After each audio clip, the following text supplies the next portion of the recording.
règlement de compte. Non mais attends, c'est-à-dire de qui se moque-t-on?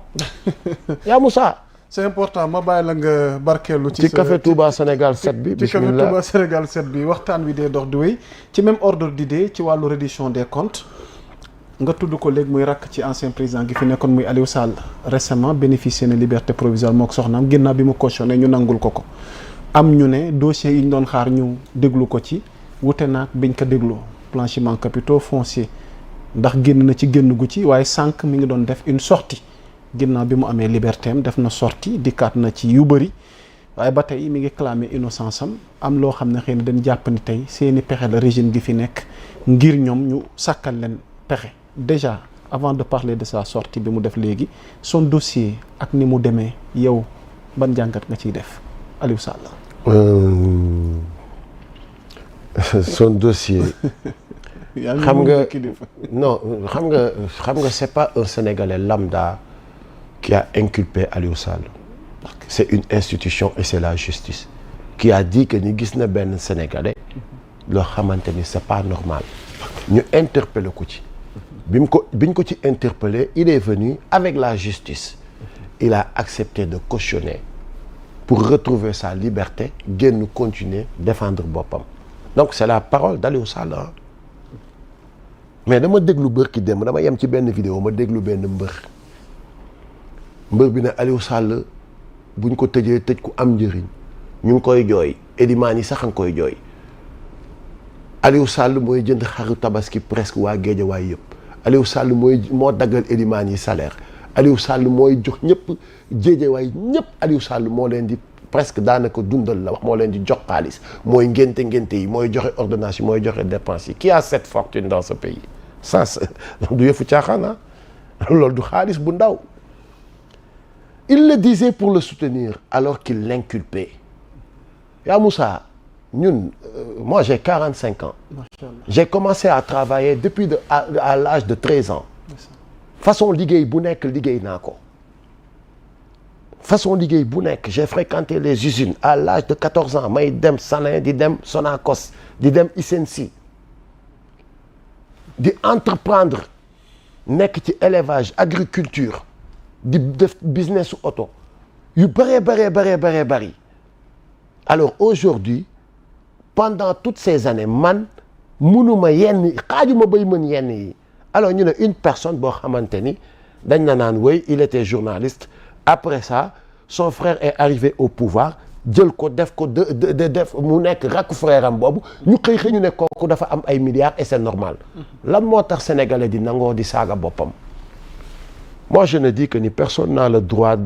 amul kenn ko am droit ba am milliard sama yoon newu ci mais dama ne ay nit lañu yaa Moussa si on vient me dire que Serigne Ablaye Dia de Sénégal a des milliards dama naan waaw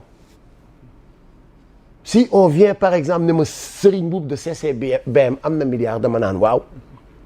si on vient ne ma Demba Ka am na milliard dama naan waaw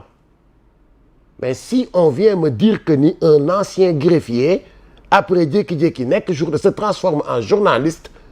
jékki-jékki ñu ne kooku milliardaire la à sawaay buñ fontoon nit yi nañu respecter l'intelligence des Sénégalais arrête d'insulter l'intelligence des Sénégalais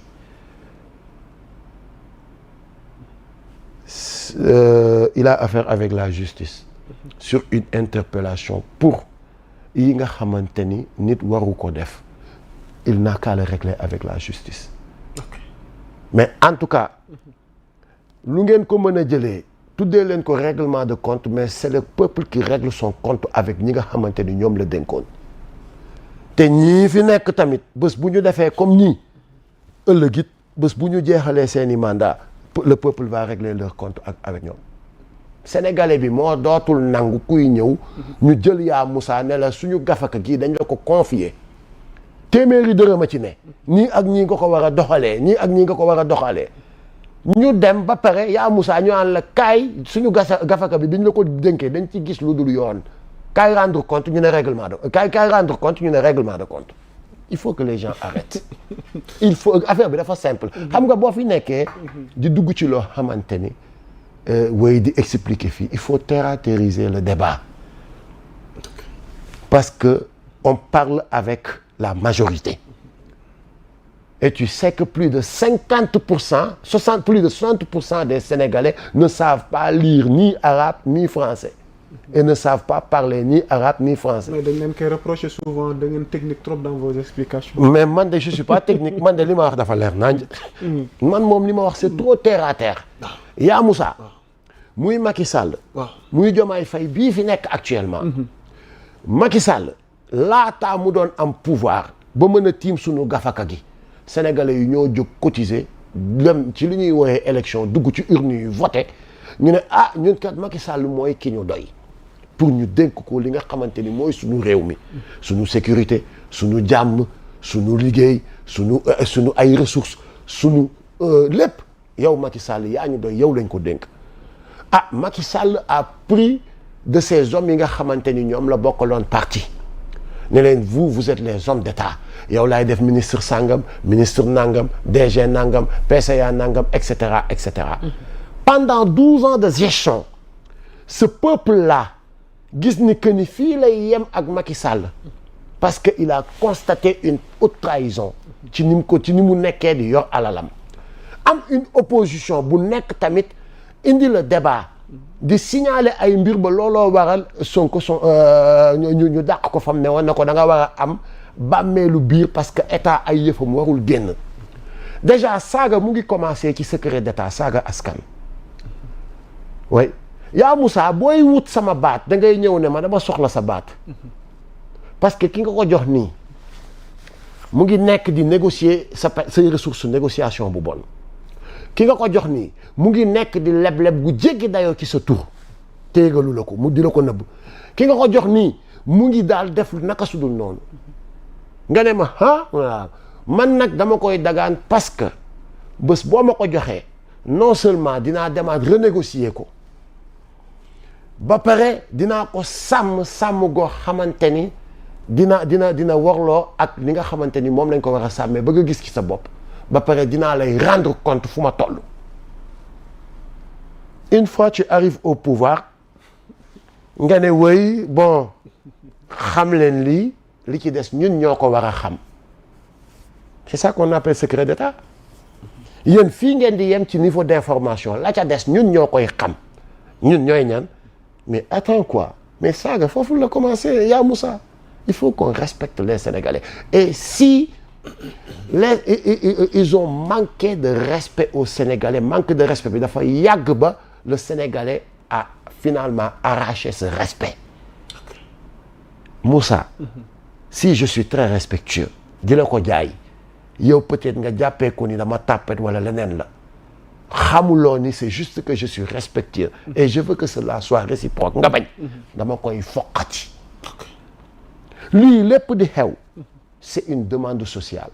c'est important oui le Sénégalais a besoin d'une justice sociale Moussa et je le dis au régime qui est là actuellement Sénégalais yi xaaruñ leen ci réalisation xaaruñ leen ci parce que xam nañ ni les temps sont durs au-delà d'une crise mondiale il y a une crise boo xamante ni le régime précédent daf ci plonger le pays donc Sénégalais yi xamoon nañ ko avant ñu leen di jox réew mi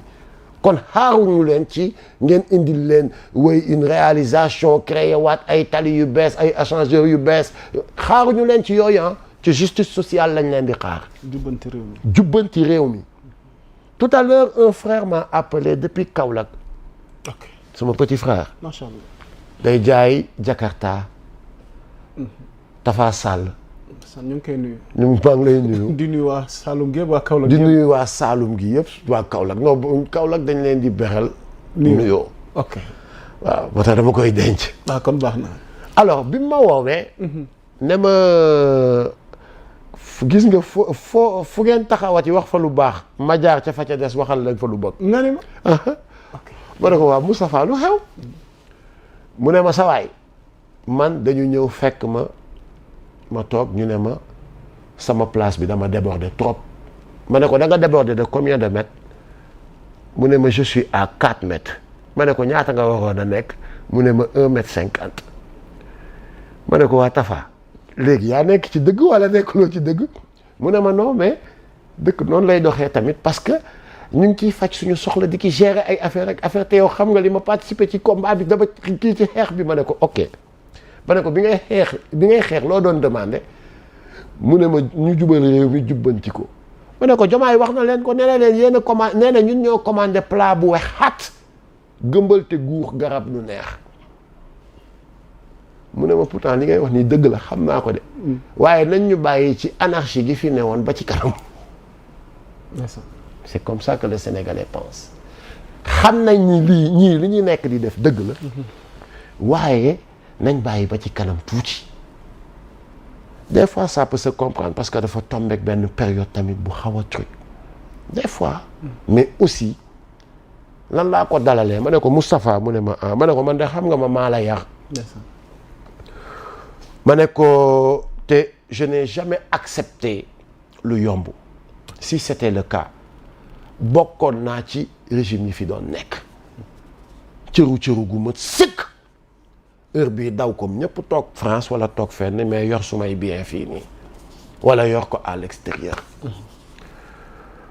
ma ne ko mais man dama mus a gëm ni je fais partie de la génération qui doit accepter de se sacrifier pour la génération future ma ne ko à un moment de la vie il faut que am une génération qui va accepter yat bi dal ci moom pour réew mi jaaree fa baax